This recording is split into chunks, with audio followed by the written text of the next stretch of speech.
이 시간 하나님께서 우리에게 주신 말씀은 신약성경 마가복음 3장 1절에서 6절까지의 말씀입니다.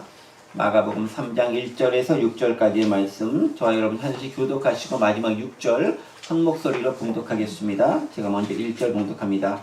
예수께서 다시 회당에 들어가시니 한쪽 손 마른 사람이 거기 있는지라. 사람들이 예수를 고발하려 하여 안식일에 그 사람을 고치시는가 주시하고 있거늘. 예수께서 손 마른 사람에게 이르시되 한가운데에 일어서라 하시고 그들에게 이르시되 안식일에 선을 행하는 것과 악을 행하는 것, 생명을 구하는 것과 죽이는 것 어느 것이 옳으냐 하시니 그들이 잠잠하거늘. 그들의 마음이 완악함을 탄식하사 노하심으로 그들을 둘러보시고 그 사람에게 이르시되 네 손을 내밀라 하시니 내밀매 그 손이 회복되었더라. 함께 봉독합니다. 바리새인들이 나가서 곧 헤롯 당과 함께 어떻게 하여 예수를 죽일까 의논하니라. 네, 마가복음 15번째 함께 말씀을 나누는 시간입니다. 오늘은 주일이죠. 주일. 저희가 좀 오후에 예배를 드리고 있긴 합니다만 오늘은 주일입니다. 주일은 이렇게 다 같이 모여서 예배를 드리고 하나님께 교제를 나누고 또 우리 성도 가운데도 함께 은혜를 나누는 그런 귀한 시간, 그런 의미를 담고 있는 그런 중요한 날이기도 합니다. 자, 그런데 예수님이 이 땅에 오시기 전에도 주일이라고 하는 그런 개념이 있었을까요? 한 2000년쯤 전에 예수님이 이 땅에 오시기 전에는 주일이라고 하는, 주일, 주님의 날이라고 하는 로스데이죠. 그런 날이라고 하는 개념은 사실 없었을 것입니다. 그때는 굳이 따지자면 비슷한 것으로서 안식일이라고 하는 그런 개념의 날들이 있었습니다. 여러분, 주일은요 원래 창조의 첫째 날이 주일입니다. 굳이 날짜를 따지면 그렇다는 것이죠. 우리는 안식일을 주일과 동일한 개념으로 여겨서 주일이 하나님이 쉬셨던 그 안식일과 동일한 날짜, 동일한 요일이 아닐까라고 착각하고 있기 쉬운데 그게 아니라는 거죠. 오늘날의 요일로 따지보면요, 안식일은 토요일에 해당하는 날입니다. 안식일은 토요일인 거예요, 원래요. 저희는 이제 주 5일째 근무해서 토요일도 쉬기 때문에 어차피 뭐 토요일이나 일요일이나 쉬는 날은 마찬가지입니다 라고 이야기할 수 있는 분이 계실지 모르겠지만 토요일에 여전히 일하시는 분들도 계세요. 어쨌든 간에 안식일은 토요일이었습니다. 그리고 주일은 그 다음 날인 일요일인 날인데 그날이 바로 창조의 첫째 날입니다. 자, 그러니까 하나님께서 모든 창조를 시작하신 그 첫날이 예수님의 부활을 기념해서 만든 주일, 사실 부활주일이라는 것이 주일에 이제 시초가 되는 거니까요. 그 주일에 새로운 의미, 재창조와 같이 오버랩되고 중첩되는 날의 의미를 가지고 있는 것이죠. 그러니까 창조의 첫째 날도 일요일이었고요. 주일도 일요일인 것이에요. 둘 다 첫 창조와 재창조, 새 창조가 시작되는 날이다라는 의미를 가지고 있다라는 것입니다. 그래서 우리는 월요일이 한 주의 첫날로 착각하고 살기 쉬운데 실제로 뭐 일이 시작되는 거 월요일이니까 원래 첫날은 일요일이 주일이 첫날이었습니다. 그래서 대부분의 달력도 여러분 보세요. 달력 보시면 월요일이 그 주간의 첫 번째 있는 달력은 거의 없고 대부분이 주일이, 즉 일요일이 그 주간의 첫 번째 날에 위치해져 있습니다. 아시는지 모르시는지 모르겠지만 대부분의 달력들이 일요일인 빨갛게 되어져 있는 그 주일이 그 주간의 첫 번째 날로 기록되어져 있습니다. 하나님의 창조의 첫날과 주일은 그러면서 일맥상통한 의미를 가지고 있다라고 보면 되는 것이죠. 안식일과는 좀 다른 의미를 가지고 있다라는 것입니다. 자, 어쨌든 오늘은요, 그 안식일과도 관련된 주일과도 좀 연관이 되어져 있는 그 날에 대한 이야기를 가지고 지난 시간에 이어서 안식일에 대한 것을 조금 더 살펴보려고 합니다. 지난 시간에 살펴봤던 내용들이 뭡니까? 혹시 기억하고 계신가요? 예수님과 제자들이 밀밭 사이를 지나시다가 밀 이삭을 잘라서 비벼서 먹게 되죠. 그것을 본 바리새인들이 왜 안식일에 일을 했느냐? 너네가 왜 안식일에 추수하고 탈곡하고 그리고 수확하는 행위를 통해서 일을 했느냐라고 하면서 예수님과 제자들을 비판하는 내용들이 납니다. 사실 평일에 그런 일을 했다고 하면 아무도 문제가 되지 않을 것인데 안식일이라고 하는 특별한 날을 걸고 넘어지면서 예수님과 제자들이 법을 어겼다. 불법적인 행동을 했다라고 하면서 비판하는 모습들을 발견할 수 있습니다. 그리고 이의를 제기하는 거죠. 자, 그러 예수님은 어떻게 합니까? 다윗과 아비아달, 역사적인 사실을 보면 아히멜렉 대제사장이죠. 다윗과 아히멜렉 제사장의 예를 들어서 사람을 위해서 안식일이 존재하는 것이지 안식일을 위해서 사람이 있는 것은 아니다라는 것을 얘기하고, 특별히 그 안식일의 주인이 주님이, 즉 인자가 안식일의 주인이다라고 하는 것을 말씀하고 강조하신 것을 통해서 바리새인들과 유대인들이 안식일에 가지고 있었던 왜곡된 사상을 고쳐주고 계신 것을 확인할 수 있었습니다. 자, 오늘 본문도요, 배경이 되는 시간은 안식일이라고 하는 동일한 그런 시간입니다. 배경은 안식일입니다. 자, 그런데 지난 시간에 봤던 것이 이제 2장 마지막이고 오늘 3장 첫 부분이 둘 다 안식일이라고 하는 동일한 주제가 연결되어 있기 때문에 같은 날을 가지고, 같은 날짜를 가지고 진행되신 것이 아닌가라고 생각하기 쉽지만 그런 것은 아니고요. 안식일이라고 하는 그 요일은 같지만 날은 다른 날입니다. 2장 끝부분에 있었던 것이 사건이 마무리되고, 그리고 얼마간의 시간이 지난 다음에 다시금 안식일이 되었었을 때 예수님께서 회당에 들어가시고 또 다른 사건이 발생하는 그런 내용으로 구성되어 있습니다. 자, 안식이라고 하는 그런 배경은 같지만 동일한 날은 아니고 장소도 다릅니다. 지난 2장 마지막 부분에서 안식일에서 일어났던 사건의 장소는 어디였죠? 밀밭이라고 하는 외부에 있는 공간이었습니다. 그렇죠? 근데 오늘은 어떤 곳입니까? 조금 더 분명하고 제한된 공간인 회당이라고 하는 내부 공간에서 일이 발생하고 있습니다. 외부에서의 안식일 논쟁이 있었고, 오늘은 이제 회당에 들어와서 내부라고 하는 훨씬 더 종교적인 공간이라고 할 수 있는 곳에서 안식일 논쟁이 펼쳐지고 있는 것이죠. 그러니까 예수님 입장에서는 방어하기가 훨씬 더 어려운 날이 이 공간이 될 수도 있는 이제 그런 부분들이에요. 근데 배경만 사실 살짝 다를 뿐이지 그 진행되는 과정과 또 바리새인들이 예수님을 어떻게 보고 있고 어떤 방식으로 책 잡으려고 하는지는 지난 시간에 말씀드렸던 밀밭 사이의 안식일 논쟁이나 오늘 벌어지는 회당 가운데서의 안식일 논쟁이나 별반 차이는 없어요. 오히려 강도가 지난 시간보다 오늘이 훨씬 더 강력하게 도전적으로 다가오고, 예수님도 그 도전적인 또 강하게 다가오는 도전에 대해서 훨씬 더 강력하게 반대하시고 대꾸하시고 반론을 제기하시면서 진짜 안식일의 의미가 무엇인지를 드러내주고 있다는 거죠. 지난 시간에 훨씬 더 예수님의 대응은요, 적극적이고 훨씬 더 담대하고 대담합니다. 어떻게 보면 돌발적인 그런 모습마저도 발견할 수 있습니다. 근데 본문을 좀 살펴보면서 안식일이 가진 진짜 의미가 뭐고, 그것이 예수님을 통해서 어떻게 해석되어져 왔는지, 그리고 우리가 어떻게 그 안식일을 적용하며 살아가야 될 수 있는지를 함께 생각해보는 시간을 갖도록 하겠습니다. 그것들 염두에 두시면서 말씀 보면 좋을 듯 싶습니다. 자, 먼저 오늘 본문 말씀 3장 1절과 2절에 있는 말씀인데요. 제가 같이 한번 읽어보겠습니다. 3장 1절과 2절 여기 벌써 나와 있죠? 한번 읽어보겠습니다. 시작. 예수께서 다시 회당에 들어가시니 한쪽 손 많은 사람이 거기 있는지라. 사람들이 예수를 고발하여 하여 안식일에 그 사람을 고치시는가 주시하고 있거늘. 이렇게 1, 2절 기록되어 있습니다.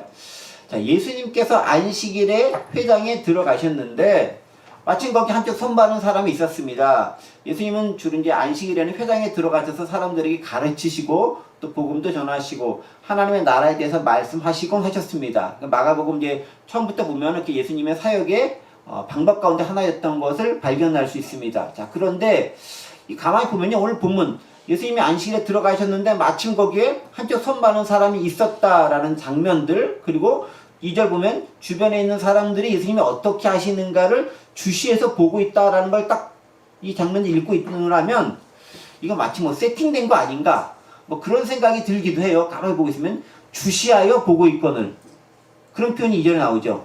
어떻게 하는가, 예수를 고발하여 하여 안식일에 그 사람을 고치시는가 주시하고 있거늘, 지켜보고 있거늘.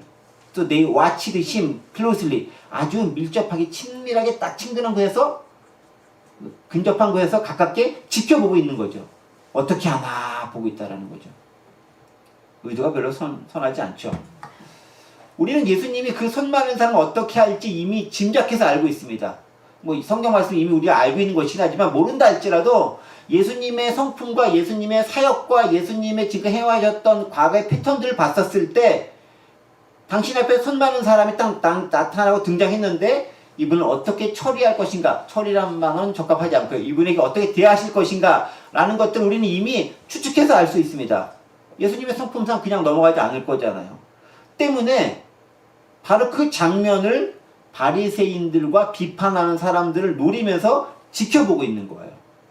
지난번에 밀밭 사이에서 밀 이삭을 잘라서 비벼서 불어서 몇 알 먹은 것을 가지고 그 사람들이 비판을 했습니다. 그러자 예수님께서 다른 그 구약에 있었던 다윗의 사건을 빗대어서 설명해 주셨습니다. 그리고 사실 지난번 사건 같은 경우는요, 사실 그 밀 이삭 사이에 지나다니면서 일반적으로 먹는 것은 크게 문제될 것이 없는, 즉 율법적으로도 해야 될 것이 없는, 즉 오히려 가난한 사람들을 위거나 없는 사람들을 위해서 당연히 그들이 할 수 있도록 배려해 주어야 할 마땅한 것으로서 남겨진 그런 부분들이기 때문에 그게 크게 걸고 넘어질 만한 것들이 아니었어요. 자, 그런데 오늘 안식일과 관련된 논쟁에서는 조금 더 다른 상황들이 연출되고 있다는 것이에요. 어떤 것이냐면요, 오늘 안식일 상황은요, 반드시 안식일에 고쳐야 할 병자인가? 라는 질문인 거예요. 밀밭살 지나다가 배가 고파서 먹을 수밖에 없는 상황이었다. 또 이제 가난한 사람들 위해서 원래 있는 거니까 먹을 수 있다. 라고 치부하고 넘어갈 수 있는데, 바리새인들이나 비판하는 입장에서 그렇게 생각할 수 있는데, 자, 오늘 그 회당에서 세팅된 상황은 한쪽 손 마른 사람이 있는데 이 사람을 지금 당장 고쳐주지 않는다 할지라도 이 사람의 생명이 위급받는 것도 아니고 또 지금까지 잘 살아왔는데 이때 뭐 안 해준다고 해가지고 크게 문제될 것도 없는데 굳이 안식일에 예수님이 고치는가 아닌가를 보면서 뭔가 책 잡을 것을 노리고 있다는 것을 발견하는 거죠. 좀 살펴보겠습니다. 오늘 본문에 언급된 한쪽 손 마른 사람이라고 하는 구절, 그 사람이 1절에 등장합니다. 한쪽 손 마른 사람, A man with a shriveled hand라고 했습니다. 한쪽 손이 이렇게 말라가지고 비틀어졌거나 해가지고 사용하지 못하는 그런 사람을 의미합니다. 일종의 장애를 가진 사람이다 라고 볼 수 있습니다. 정확히 어떤 질병인지 모르지만 손을 마음대로 움직이지 못하는 사람임에 틀림이 없습니다. 어떤 사고를 당해서 그럴 수도 있고요. 혹은 어떤 질병으로 인해서 그런 일이 발생한 것일 수도 있습니다. 정확한 건 모릅니다. 어쨌든 한쪽 손을 제대로 사용하지 못하는 사람임에 분명합니다. 자, 그런데 그 한쪽 손을 지금 당장 사용하지 못한다고 해서 지금까지 쭉 그래왔는데 오늘 당장 또 못 산다고 해서 그것을 고쳐지지 않는다고 해서 큰 문제가 생기는 건 아닙니다. 지금까지도 어떻게든 살아왔는데 뭐 하루 이틀쯤 치료 는다고 해서 안식일 아닌 뭐 다른 날 치료되는데 꼭 오늘 치료만 해야 된다는 법은 없다라는 거죠. 그렇게 큰일이 나는 것은 아니다라는 것입니다. 그런데 예수님은 이 사람을 어떻게 하죠? 고칩니다. 고치죠. 세팅된 상황이 있고 그 세팅에 딱 걸려 넘어간 것처럼 보이는 그런 모습이 오늘 배경 가운데 있다는 거예요. 자, 그리고 그 일을 빌미로 해서 바리새인들은 예수님을 비판할 준비를 하고 하면은 바로 딱 공격할 태세를 갖추고 있는 거죠. 함정 딱 파놓고 올무 딱 해놓고 권려만 들어라, 내가 공격한다, 딱 그 모습인 것이죠. 자, 그런데 예수님은 예수님이잖아요. 전능하신 분이잖아요. 이런 사람들의 마음, 바리새인들의 마음과 계획을 알았을까요? 몰랐을까요? 이미 아시죠. 그분은 그들이 그런 마음을 가지고 계시는 것도 알고 계신 분이세요. 자, 그래서 이어지는 구절들을 계속 보면요, 예수님께서 오히려 그들의 세팅된 상황들을 즐긴다면 적합하지 않고 그것들을 이용하고 활용하시면서 선제적으로 방어하고 오히려 공격적인 행동을 취하고 계신 발견을 할 수 있습니다. 그러니까 지난 시간에 밀밭 사이는 예수님 상대의 수세적인 입장에서 방어하는 논리를 핀 거예요. 전에도 그렇게 하는 것이 있지 않겠느냐 라고 하면서 방어하는 논리를 폈다면 오늘 본문은 그 차원이 아닌 거예요. 오히려 적극적으로 공격을 하면서 안식일에 이런 일을 해야 돼 라고 얘기하는 거예요.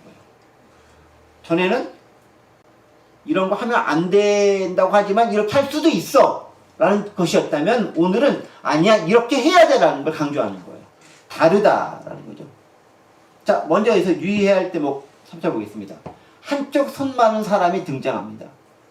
이 사람은요, 손을 사용하지 못하는 사람입니다. 한쪽 손이 말라서 사용하지 못하는 것입니다.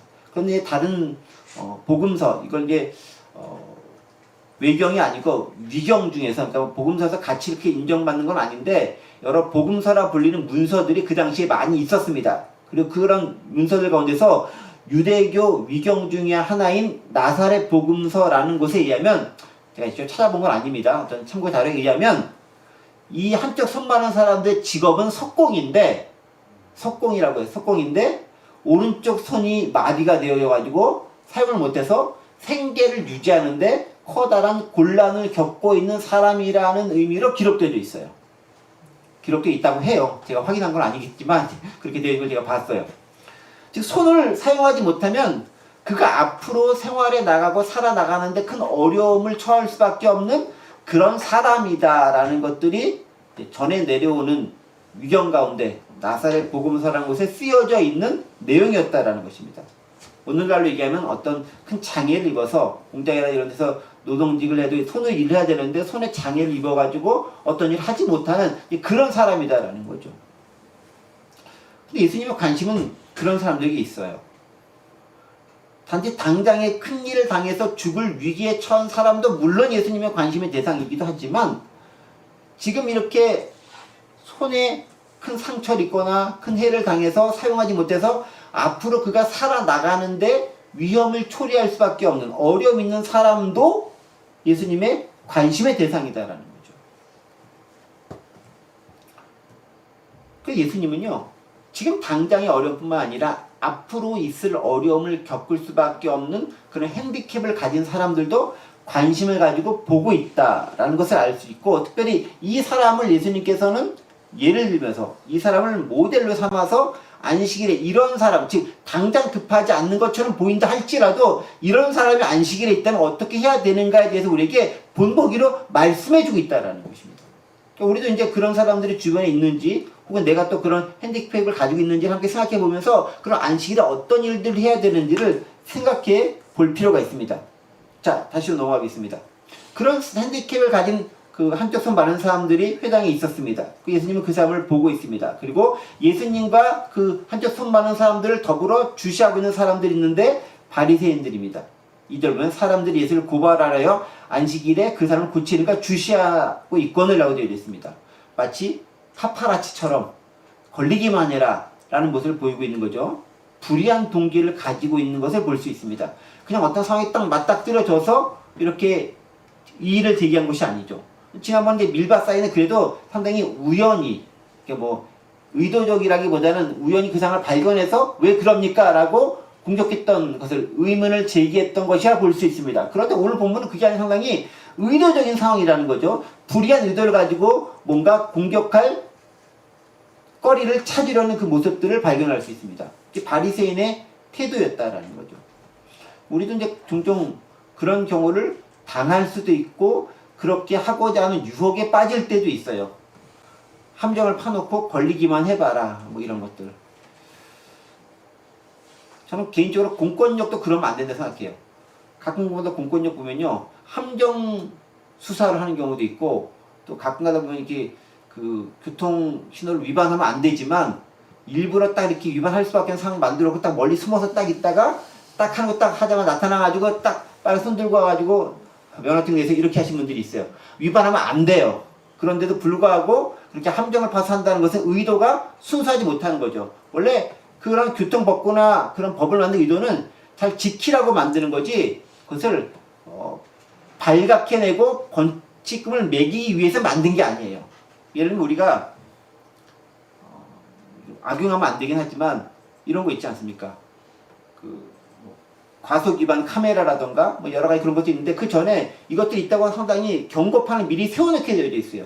그 말은 뭐냐면은 걸리기만 해봐, 내가 벌금 매길 거야 라는 의도가 아니라 이런 것이 있으니까 평상시에 조심해서 다니세요 라는 게 원래 그 법을 제정한 취지라는 거예요. 그럼에도 불구하고 네가 어겼으면 벌금 내 라고 하는 거지만 원래는 하지 말라라는 쪽에 경고의 의미가 강한 거죠.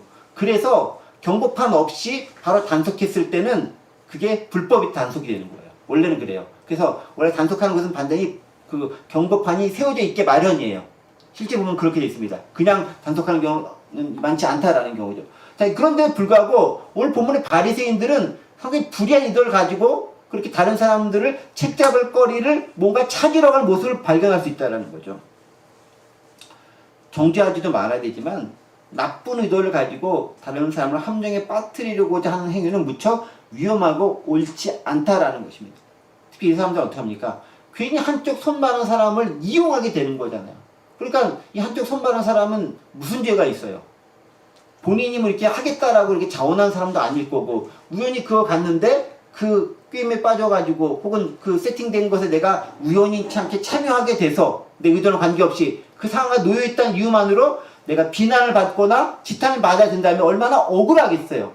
그런 경우가 충분히 많이 생길 수 있다라는 거죠. 옳지 못하다라는 거예요.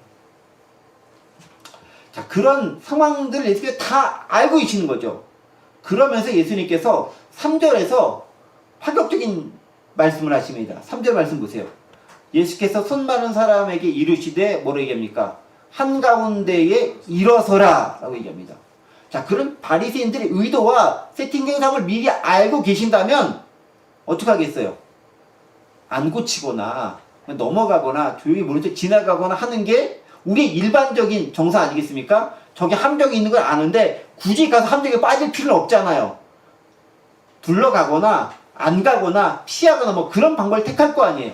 근데 예수님께서는 오히려 그렇다는 걸 아시고 오히려 뚜벅뚜벅 함정을 향해 걸어가시는 모습을 보여주고 있다는 거죠. 아주 당당하게 선언합니다. 뭐라고요? 그 사람에게 말씀하죠. 한가운데 일어서라. 그러니까 예수님이 딱 가서 몰래 살짝 고쳐주실 수도 있잖아요. 예수님의 그림자만 닿아도 손만 닿아도 예수님의 말씀하시도 다 고치를 받는데 오히려 그 사람에게 명령합니다. 너 많은 사람들 보는데 걸어 나와라고 얘기해요. 여기 영어로 보면 뭐라고 되어 있냐면요. Stand up in front of everyone 이라고 있어요. 너 일어서서 모든 사람 앞으로 나와라는 거예요. 그러니까 이 한쪽 손 많은 사람 입장에서 볼 때는 무척 난감한 상황일 수도 있는 거예요. 이거 안식일에 잘못해가지고 나는 나오면 좋겠다고 하는데 저 사람이 잘못되고 예수님이 잘못되어지고 나도 그로 인해 불똥까지 치는 것 아니야? 라고 생각할 수도 있는 상황인 거죠. 모든 사람의 공개적으로 예수님께서 뚜렷이 드러내고 있는 것을 발견할 수 있죠. 상당히 공격적인 모습이라는 거예요. 지난 시간에는 방어하는 건데 이번에는 오히려 그 역공을 펼치고 있는 모습을 발견할 수 있습니다. 왜 그랬을까요? 예수님 입장에서 무척 위험할 수도 있는 그런 모습인데 시도합니다. 왜 그랬을까요? 예수님은 이 기회를 통해서 안식일에 진짜 무엇을 해야 하는지를 사람들에게 가르쳐 주고 싶으신 거예요. 그래서 아예 드러내놓고 얘기하는 거죠. 안식일에 이렇게 해야 된다라는 건데 그걸 아예 본보기, 즉 모델을 아예 들여보내주면서 보여주시면서 이야기하고 계신다는 것입니다. 자, 그러면서 어떻게 4절에서 이야기하냐? 그 사람을 딱 불러 세운 다음에 이제 바리새인들 향해서 선포합니다. 4절 보겠습니다. 제가 그들에게 이르시되 안식일에 선을 행하는 것과 악을 행하는 것, 생명을 구하는 것과 죽이는 것 어느 것이 옳으냐 하시니 그들이 잠잠하거늘 이라고 되어 있습니다. 뭐로 얘기하죠? 안식일에 선을 행하는 것과 악을 행하는 것 어느 게 옳으냐? 어느 게 옳은 거죠? 선을 행하는 게 옳은 거죠. 둘 중에 하나를 고르라면 그걸 골라야 되겠죠? 자, 그런데 바리새인들이 원했던 질문은 그게 아니에요. 바리새인들은 무슨 질문을 원했냐면 이런 질문이었을 거예요. 안식일에 노동을 하는 게 옳습니까? 안 하는 게 옳습니까? 그게 바리새인들이 원했던 질문일 거예요. 왜? 바리새인들은 노동을 하느냐 안 하느냐가 관심이 있는 거지 뭐 선행을 하느냐 안 하는가는 그들의 관심사항이 아닌 거예요. 노동을 해서 안식일을 어겼느냐 아닌 거냐 이걸 가지고 책 잡으려고 하는 게 그들의 의도였기 때문에 바리새인들이 원했던 질문이 이거죠. 안식일에 고치는 게 옳으냐 안 고치는 게 옳으냐 이렇게 물어야 되는 거예요. 그런데 예수님은 그 차원을 이미 뛰어넘었어. 뭐라 얘기합니까? 안식일에 선을 행하는 게 옳아 아니면 악을 행하는 게 옳아. 예수님은 이미요 안식일에 무엇을 이렇게 안식일 노동을 해야 되느냐 안 해야 되느냐 그 차원의 것을 넘어서고 계심을 알 수 있죠. 바리새인들의 사고는 여전히 안식일법을 가지고 노동을 하느냐 안 하느냐에 집착해지는데 예수님은 이미 그 차원 넘어선 거예요. 훨씬 더 공격적인 모습을 띠고 있는 거죠. 그런데 그 다음 계속 보세요. 선을 행하는 것, 악을 행하는 것에만 그치는 것이 아니라 그 다음에 이어지는 건 훨씬 더 자극적이고 직접적인 거예요. 생명을 구하는 것과 죽이는 것 어느 것이 옳으냐. 선과 악이라는 건 상당히 좀 모호할 수도 있어요. 그렇죠? 근데 생명을 구하는 것과 죽이는 것 이건 이제 생사의 문제가 달린 것과 넘어갑니다. 어느 쪽이 옳은 거예요? 당연히 선을 행하고 생명을 구하는 게 옳은 것이 되겠죠. 바리새인 입장에서는 둘 다 하지 말아야 될 것이다 라고 하겠죠. 그렇죠? 바리새인은 상당히 소극적인 의미에서 둘 다 하지 말아야 된다. 안식일을 하면 안 되니까 선한 것이든 악한 것이든 하면 안 돼! 라고 얘기하지만 예수님이 뭐라고 하냐면 안식일에 선 행해야지라는 거예요. 우리가 가지고 있는 개념에 약간 다를 수 있어요. 예수님이 안식일이라는 개념은 선 행해야 돼. 생명 살려야 돼. 살리지 않으면 어떻게 됩니까? 이렇게 느끼면 네가 살릴 수 있는데 살리지 않았어? 그럼 너는 그를 죽이는 거야. 여기 보세요. 생명을 구하는 것과 구하지 않는 것이라고 되어져 있지 않고 생명을 구하는 것과 죽이는 것이라고 되어 있어요. 아주 극단적이죠. 선을 행하는 것과 행하지 않는 것, 그 차원이 아니에요. 선을 행하는 것이 있는데 선을 행하지 않는 건 뭐라고요? 악을 행하는 것이라는 거예요. 되게 파격적이고 극단적이고 보이죠. 여러분 우리는요. 선을 행할 수 있는데 안 행하면 보통이다. 본전은 첫자. 뭐 그냥 그 정도면은 내가 잘하지 못했지만 나쁜 짓 하지 않았어 라고 우리를 안위할 수 있어요. 예수님은 훨씬 더 그렇게 얘기하지 않으세요. 선을 행할 수 있어. 근데 안 행했어? 잘못이야 라고 얘기해요. 무척 적극적이지 않으세요? 네가 사람 살릴 수 있었어. 근데 안 살렸어? 넌 그를 죽인 거야 라고 얘기하는 거야. 내가 안 죽였는데요? 아니야. 살릴 수 있는데 안 살렸어? 그럼 죽인 거야. 선을 행할 수 있는데 안 행했어? 너는 그에게 악을 행한 거야. 라고 얘기해요. 예수님의 율법에서 훨씬 더 파격적이고 훨씬 더 직접적인 거예요. 근데 그게 언제? 안식일에도 그렇게 해야 된다라는 거예요. 사람들 안식일에 뭘 안 할 것을 원하는 거잖아요. 여러분 그게 우리 사회 많은 사람이 가진 자세예요. 복지부동 자세 있지 않습니까? 아무것도 안 하고 있으면 중간은 간다. 이게 일반적인 정서인 거잖아요. 근데 예수님이 뭐라고 얘기하면요. 아니야. 그 중간을 가는 게 아니야. 해야 될 거 안 했어? 죄악인 거야. 살려야 될 거 안 살렸어? 죽인 거야. 네가 살인자와 똑같은 거야 라고 상당히 적극적으로 우리에게 말씀하고 계신다라는 거예요. 오늘날 이 말씀을 듣는다고 한다면은 이렇게 얘기하면 죄송하지만 많은 공직에 계신 분들이 반성해야 될 것들이 많이 계실 것 같아요. 조용하게 넘어가면 돼.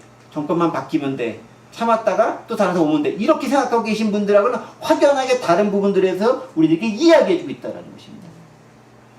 예수님은 안식일에 적극적으로 행해야 된다는 걸 얘기합니다. 자, 그러면 안식일에 도대체 뭘 해야 되겠느냐라는 것들을 생각해 봐야 된다는 것입니다.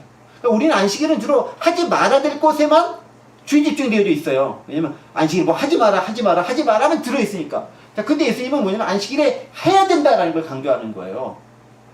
우리 일반적인 생각을 좀 많이 깨고 있죠. 느껴지십니까? 예수님의 안식일에 대한 해석입니다. 그러면 안식일이 왜 어떤 의미로 제정되었는가를 좀 살펴볼 필요가 있어요. 이제 보도록 하겠습니다. 안식이 나타나는 것은 기본적으로 십계명을 통해 발견할 수 있지 않습니까? 십계명을 보면은 십계명의 안식일의 의미에서 두 가지 측면에서 이야기해 주는 장면이 크게 있습니다. 십계명에 나타난 안식일의 의미가 있어요. 출애굽기 20장 8절부터 11절. 예수님이 아니죠. 모세가 하나님께서 십계명을 돌반을 받아가지고 제일 첫 번째 선포했었을 때 십계명에 나타난 안식일의 계명에 대한 부분입니다. 이렇게 되어 있죠. 안식일을 기억하여 거룩하게 지키라. 출애굽기 20장 8절 11절입니다. 엿새 동안 힘써 내 모든 일 행할 것이나 일곱째 날은 내 하나님 여호와의 안식일인즉 너나 내 아들이나 내 딸이나 내 남종이나 내 여종이나 내 가축이나 내 문 안에 머무는 객이라도 아무 일도 하지 말라. 말라라는 말이 들어가 있죠. 부정적인 것입니다. 11절 이는 엿새 동안에 나 여호와가 하늘과 땅과 바다와 그 가운데 모든 것을 만들고 일곱째 날에 쉬었음이라. 그러므로 나 여호와가 안식일을 복되게 그날을 거룩하게 하였음이라. 안식일을 거룩한 이유는 하나님께서 6일 동안 만드시고 7일 때 쉬셨기 때문에 거룩하다라고 선언하셨습니다. 자, 그러면 여기서 나타난 안식일의 의미는 뭘까요? 여기서 나타난 안식일의 의미는 쉼입니다. 쉼. 안식일에 노동을 하지 마라 라는 소극적 의미가 있지만 적극적 해석하면 뭘까요? 안식일은 쉬라는 거예요. 안식일은 쉬어야 되는 겁니다. 그러니까 노동을 하지 말라는 게 아니라 안식일은 쉬어야 한다라는 거예요. 다르죠, 약간? 비슷한 것처럼 보이지만 다른 겁니다. 노동을 하지 않는 것과 쉬는 것은 다른 거예요. 노동을 하지 않는 것은 내가 그 자리에 가서 그것을 하지 않다 할지라도 다른 것을 스트레스를 받을 수 있어. 근데 안식일은 쉬라는 거예요. 그것으로부터 완전히 떠나라는 거예요. 그 생각조차도 하지 말라는 거예요. 어떤 의미면. 자, 그런데 왜 이게 나왔겠습니까? 이렇게 안식일을 쉬라고 하는 것은 6일 동안 너무 열심히 일했기 때문에 이제는 하루 좀 벗어나서 쉬는 게 필요하다는 거예요. 그래야 나머지 또 다른 6일 동안 열심히 일할 수 있는 힘을 네가 얻게 된다라는 거예요. 계속 노동만 해? 사람을 죽이는 거예요. 일의 생산성 떨어지게 마련이에요. 우리 주 6일 근무하고 하루 쉬었던 것이 불과 10년, 20년 전인가요? 사실 그 전까지 주 6일 근무했잖아요. 근데 주 5일 된 지 얼마 안 됐잖아요. 10년, 20년 됐을까요? 얼마 안 됐죠? 그 전까지는 6일 근무하는 거가 최고였었던 거예요. 토요일도 근데 좀 이제 반이라도 어떻게 근무를 했잖아요. 근데 지금은 5일 근무하잖아. 그리고 유럽권에서는 4일 근무하는 것도 많아요. 월, 화, 수, 목, 금하고 금, 토, 일 쉬는 것도 많아요. 더 많이 쉬는 거죠. 사실 그게 좋은지 나쁜지는 잘 모르겠습니다만 노동 생산성 어떻게 모르겠습니다만 어쨌든 간에 꼭 많이 일한다고 해서 생산성이 높아지는 건 아니에요. 적절한 휴식이 있어야 실제로 생산성도 높아지기 마련이에요. 공부를 열심히 한다고 다가 아니라 잠을 자야 공부한 것이 머릿속에서 정리가 돼서 이것이 내 것으로 바뀔 수 있어요. 그런 시간을 줘야 돼요. 쉼이 되게 중요하다라는 거죠. 어쨌든 안식일은 쉬라라는 거예요. 쉼을 해라라는 거예요. 두 번째 안식일에 중요한 의미가 있습니다. 십계명에 나타나는 건데 신명기 5장 12, 15절도 십계명에 대한 구절을 다시 한번 말씀해주는 설명해주는 구절이 신명기 5장입니다. 보겠습니다. 내 하나님 여호와가 내게 명령한 대로 안식일을 지켜 거룩하게 하라. 엿새 동안 힘써 내 모든 일 행할 것이나 일곱째 날은 내 하나님 여호와의 안식일인즉 너랑 내 아들이랑 내 딸이랑 내 남자랑 내 여종이랑 내 소나 내 나귀랑 내 모든 가축이랑 내 문 안에 유하는 객이라도 아무 일도 못하게 하고 내 남자와 내 여종은 너같이 안식하게 할지니라 까지가 출애굽기에 있는 것과 똑같은 구절인데 하나가 더해져 있어요. 15절 너는 기억하라. 네가 애굽 땅에서 종이 되었더니 내 하나님 여호와가 강한 손과 편팔로 거기서 너를 인도하여 내었나니 그러면 네 하나님 여호와가 내게 명령하여 안식을 지키라 하느니라. 신명기에서 안식일은 단지 쉼의 차원을 넘어서 뭘 하라 합니까? 그 안은 쉼뿐만이 아니야. 노동일 안 하는 것뿐만이 아니야. 한 가지 더 있어. 그날은 어떤 날? 해방의 날이 있다라는 거야. 어떤 해방입니까? 네가 애굽에서 종살이하고 애굽에서 착취당하고 애굽에서 누군가 얽매여 있었는데 하나님께서 강한 손과 편팔로 널 이끌어내서 널 해방시킨 날이 그 날이야. 그것을 기념하는 게 안식일의 의미다라는 거예요. 그러니까 안식일이 가지는 중요한 두 번째 의미가 뭐냐면 해방이에요. 속박에서 풀어주는 거예요. 묶임에서 자유하게 하는 거예요. 안식일은 우리를 둘러싼 굴레에서, 우리를 둘러싼 속박에서, 우리를 둘러싼 얼거움에서 풀어짐과 노임과 자유와 석방과 해방의 의미가 중요한 것으로 자리 잡고 있다는 거예요. 또 우리는 안식일을 첫 번째 의미, 노동하지 말아야 되는 것만 알고 있는데 그것에만 중요하게 생각하는데 그게 아니다라는 거죠. 출애굽에 대한 얘기를 더하시면서 안식일은 해방의 의미가 그 안에 중요하게 들어가 있다라는 거예요.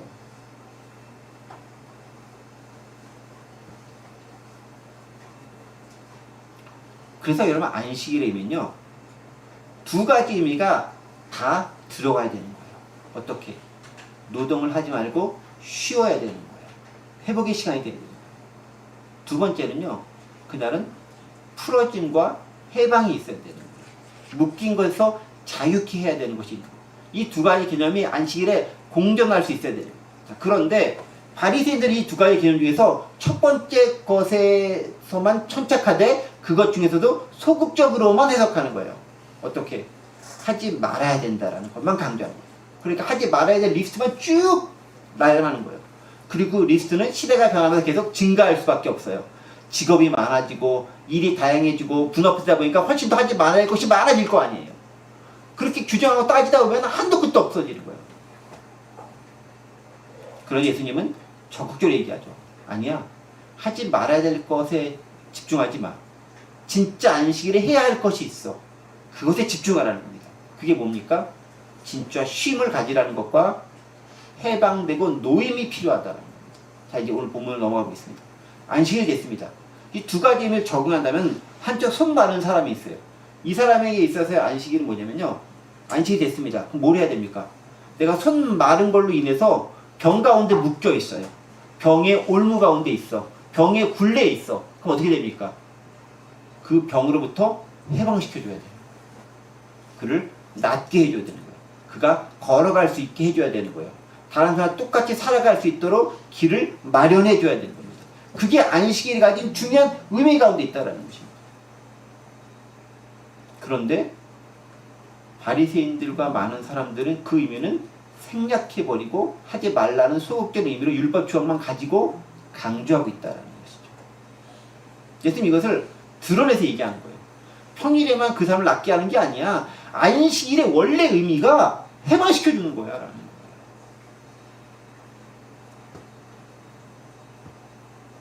자, 5절 말씀 계속하겠습니다. 그들의 마음의 완악함을 탄식하사 노하심으로 그들을 둘러보시고 그 사람에게 이르시되 내 손을 내밀라 하시니 내밀매 그 손이 회복되었더라. 그리고 나서 예수님께서는 딱 얘기하죠. 네가 적극적으로 안식일에 행해야 될 걸 하지 않았어? 그리고 책임만 잡으려고 하고 있어? 탄식과 분노가 치밀어 오르죠. 일단 접어둔 채로 다시 손 마른 사람을 바라보시면서 네 손을 내밀라 라고 하시매 손이 내미는 순간 잡았다는 표현도 없어요. 바로 회복이 됩니다. 다른 사람들이 손을 내미는 순간 회복되는 것을 목격했겠죠. 예수님께서 보여주시는 겁니다. 안식일은 이런 일을 하는 거야. 지금 묶여있는 사람들을 해방시키고 풀어주는 거야 라는 것입니다. 안식일은 일을 안 하는 거야에만 묶여있는 게 아니라 진짜 해방이 필요한 사람을 놓이게 하는 게 안식일의 의미다라는 것입니다. 이 안식일의 의미가 확대되는 것이 여러분 신현인 거예요. 안식일의 의미가 확대되는 게 신현인 거예요. 땅도 열심히 일했으니까 좀 놀라라는 거예요. 이렇게 7년간 경작해서 1년 정도 좀 쉬게 해서 할 수 있게 하라는 거고요. 우리가 어딘가에다가 한 7년 해가지고 7년에 49년쯤, 그 사실 49년 50년 되면 신년이라 그래가지고 49년 50년 2년 동안 쉬게 되고 원래대로 복귀하게 되는데 그것도 뭐냐면 마찬가지인 거예요. 너무 열심히 일했으니까 좀 쉬라는 거예요. 쉬어야지 재충전을 해야지 네가 할 수 있다라는 측면이죠. 예수님께서 이렇게 바리새인들의 이렇게 잘못된 안식에 대한 개념을 가지고 비판하십니다. 그러면서 뭐라고 얘기하면 그들의 마음의 완악함을 탄식하사 노하심으로 그들을 둘러봤다는 얘기예요. 예수님께서도요 분노를 발현하고 있는 걸 발견할 수 있습니다. 노하심으로 in anger라는 단어를 씁니다. 화내지 말라라고 얘기하지만 예수님께서는 화 많이 냈어요. 어떤 겁니까? 거룩한 분노를 행하셨다라는 거죠. 거룩한 분노가 필요하다. 예수님은 성전에서 장사하는 거 보고 막 뒤엎었어요. 상당히 과격한 분이기도 해요. 우리는 그냥 뭐 무조건 비평 얘기하지만 물론 예수님 그렇다고 해가지고 그 사람에서 뭐 사람을 패거나 때리거나 뭐 상처하게 그런 얘기는 안 하. 뭐 더럽고 이렇게 뭐 분노하고 이렇게 하지만 실제 사람을 해를 가하지는 않으셨어요. 근데 그런 측면에서 비폭력은 맞지만 아무것도 안 하고 잠잠히 가만히 있는 거 이거 잘하는 게 아니다라는 거예요. 불의를 보면 들고 일어나고 잘못하고 선포하고 선언할 수 있는 게 올바른 태도라는 거예요. 예수님은 무엇에 대해 분노했었을까? 몇 가지 의미가 있겠죠. 첫 번째는 예수님을 죽일까 의논한 그들의 그 악한 태도에 대해서 분노했을 거예요. 두 번째는 뭐에 대해서 분노했겠습니까? 하나님께서 원래 안식일을 만들 때 그 창조의 원래 원뜻과 의미, 이스라엘 백성을 해방시키면서 다시금 율법을 주실 때 그 의미를 왜곡하고 자기들 마음대로만 해석했던 그들의 그 마음에 대해서 분노하셨을 거예요. 왜곡하는 태도에서 분노하셨을 거죠. 세 번째는 이것도 분노하셨을 겁니다. 예수님께서 제대로 안식일에 대해서 의미를 설명해 주심에도 불구하고 진리를 들었음에도 고치거나 개선하고자 하지 않는 그들의 완악한 태도에 대해서 분노하셨을 거예요. 세 가지 분노가 있을 거라 생각되는 거예요. 나를 책잡으면서 어거지로 얽어매고 해코지라는 그 태도에 대해서, 말씀을 왜곡하려는 태도에 대해서, 고치려고 하지 않는 너희의 완악한 태도에 대해서 예수님께서는 분노하셨을 거다라는 거죠. 그리고 보란 듯이 한쪽 손 마른 사람의 손을 고쳐주고 계십니다. 그리고 그 장면을 주변에 많은 사람이 다 목격하게 되는 거예요. 누가 망신당한 건가요? 이제 세팅해놓고 예수님을 찾아보려고 했었던 바리새인들과 일부 비판하는 사람들이 망신을 당하게 되는 거죠. 그러니까 6절에서 뭐라고 얘기합니까? 6절 말씀 보세요. 바리새인들이 나가서 곧 헤롯 땅과 함께 어떻게 하여 예수를 죽일까 의논하니라. 이제는 예수님을 죽일까 의논하는 거죠.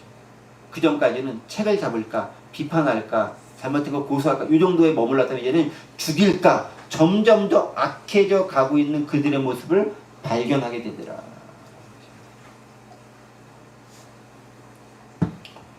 여러분, 그런 거예요. 안식일의 의미라는 것은 말씀을 정리하면 쉼과 해방의 의미가 두 가지 다 공존해야 된다는 것입니다. 한쪽만 강조해서는 안 되는 거예요. 두 가지가 다 있어야 되는 거예요. 그리고 그 둘은요, 궁극적으로 사람을 위하여 있는 거예요. 지난번에 우리 봤잖아요. 안식일이 사람을 위해 있는 거지 사람이 안식을 위해 있는 게 아니다라는 거예요. 그 사람을 살릴 수 있다면 안식일에 못할 일이 없는 거예요. 그리고 안식일은 그를 해방시키고 놓아주는 거예요. 일에서 해방시키는 거예요. 노동에서 해방시키는 거예요. 병에서 해방시키는 거예요. 죽음에서 해방시키는 거예요. 죄악에서 해방시키는 거예요. 그 예수님의 안식일의 해석은요, 예수님의 사역과 똑 떨어지는 거예요. 어떻게? 죄악의 굴레에 빠진 우리를 해방시키러 오셨잖아요. 안식일에 규식을 한다면 예수님께서는 십자가에 달려 돌아가신 일도 하면 안 되는 거예요. 그런데 행하시잖아요. 언제 행하십니까? 안식일을 끼고 행하시는 거잖아요. 하지 말아야 될 일을 하시는 거잖아요. 왜 하십니까? 저와 여러분을 살리기 위해서 그날이 안식일이 필요한 날이다라는 거죠. 그렇다고 한다면 우리 함께 적용해 봐야 됩니다. 우리는 안식일에 무엇을 해야 되는 것인가? 우리 안식일을 어떻게 적용할 수 있을 것인가? 함께 생각해 보시면서 안식일의 참된 의미가 우리 삶에 온전히 드러나는 귀한 시간과 계기가 되기를 간절히 원합니다. 기도하겠습니다. 은혜와 사랑의 하나님 아버지, 감사합니다. 적극적으로 안식일에 무엇을 해야 하는지 가르쳐주신 예수님의 말씀을 본문을 통해 발견합니다. 단지 하지 말아야 될 리스트만 쭉 나열하면서 살아왔던 우리의 모습이 있을 수 있지만 예수님은 그것을 넘어서 진짜 의미를 가르쳐 주시면서 이것이 필요하다고 말씀하십니다. 기억하게 하시고 우리 삶에서 어떻게 안식일의 의미와 가치를 알고 실천할 수 있을지 고민해 보면서 성령님과 더불어 살아갈 수 있도록 도와주옵소서. 감사드리며 예수 그리스도의 이름으로 기도하옵나이다. 아멘.